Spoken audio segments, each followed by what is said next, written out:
Hey guys, welcome back to my channel. Before we dive into the video, make sure to subscribe and ring the bell icon. Let's dive in. I was holding a bouquet of lilies, her favorite.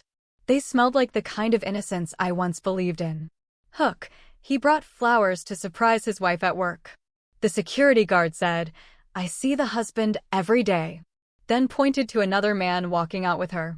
It was supposed to be a small surprise, nothing fancy, just a husband showing up at his wife's office without warning, maybe taking her to lunch. I even practiced what I'd say when she looked up from her desk. "Caught you working too hard again." But at the glass entrance, the security guard stopped me. "Sorry, sir. No entry for unauthorized persons." I smiled. "I'm not unauthorized. I'm the CEO's husband." The guard's expression flickered. Then amusement. He leaned slightly forward, lowering his voice as if sharing a secret. "Sir, I see the husband every day." I blinked. "What?" He pointed toward the revolving doors. "There he is coming out right now." The lilies slipped a little from my hand. I didn't turn immediately. I just stood there, smiling, polite, still playing the part of a man who hadn't just felt the floor vanish beneath him. Then I turned. He was tall, neatly dressed, confident. His arm brushed hers in a way that was too familiar, too practiced. My wife laughed, soft, comfortable laughter, the kind saved for someone who had seen her real self. And in that moment, something inside me didn't break. It changed. I drove home instead of confronting her. The lilies stayed on the passenger seat, staring at me with white, silent blame. At home, I placed them in a vase. The petals shook as the water touched their stems, like even they didn't believe in their own purpose anymore. I replayed the scene again and again. The guard's tone, her laughter, the man's hand resting just a little too long near her waist.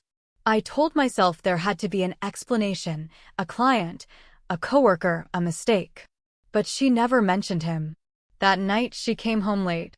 Her perfume entered before she did. The scent was heavier, mixed with something costly, something that didn't belong to our simple life. "Long day?" I asked. She smiled, tired, avoided my eyes.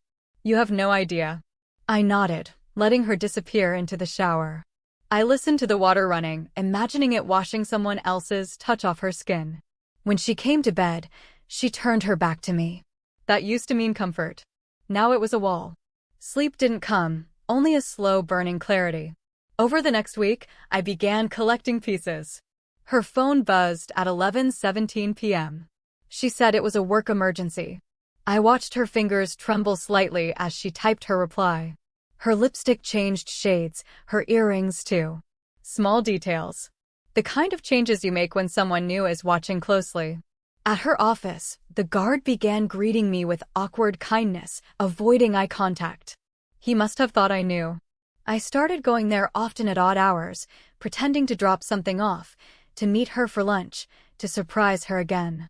She always seemed nervous, like I'd interrupted something mid-scene. Then one evening, while she was in the shower, I opened her phone. I didn't have to look far.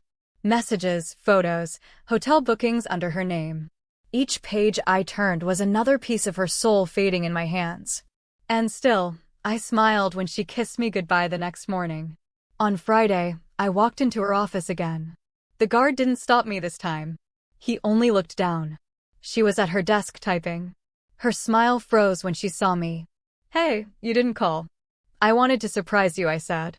My voice was calm, distant. I placed a plain envelope on her desk. It made a soft final sound against the wood. She looked at it, then at me. "What's this?" "Open it." Inside. Photographs. Her and him.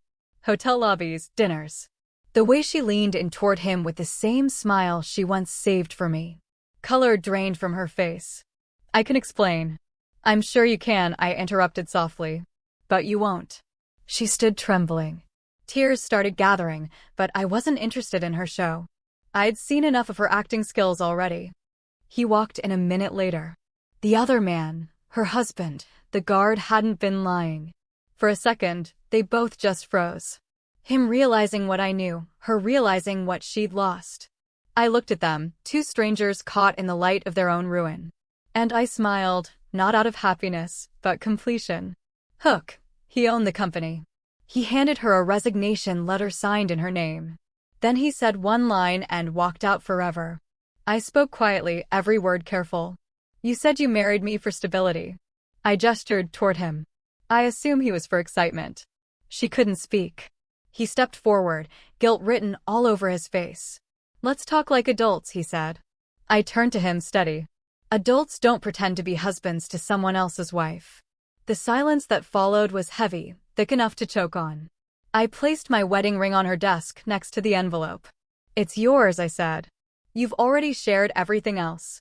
And then I handed her another document, her resignation letter, typed, signed, forwarded to the board under her name, because in truth I own the company. Every last share. She read the letter, her lips parting in disbelief. You can't. I can, I said. And I just did. I turned to leave.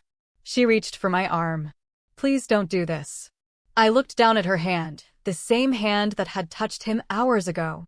I already did, I whispered, and walked away. The lilies had wilted when I got home, their petals curled inward, falling under their own weight. I didn't replace them. I just watched them die. It felt honest. For the first time in weeks, the house was quiet. My silence wasn't empty anymore. It was chosen, controlled. She called that night. I didn't answer. She texted. Then again, apologies, explanations. None of it mattered. Truth doesn't need an audience. I poured myself a drink, sat in the dark. Somewhere in that silence, I realized something simple. You don't lose people. You just finally see who they've been all along. I finished the drink, and as I looked at the empty glass, I thought, sometimes the best revenge is walking away without leaving a trace of who you used to be.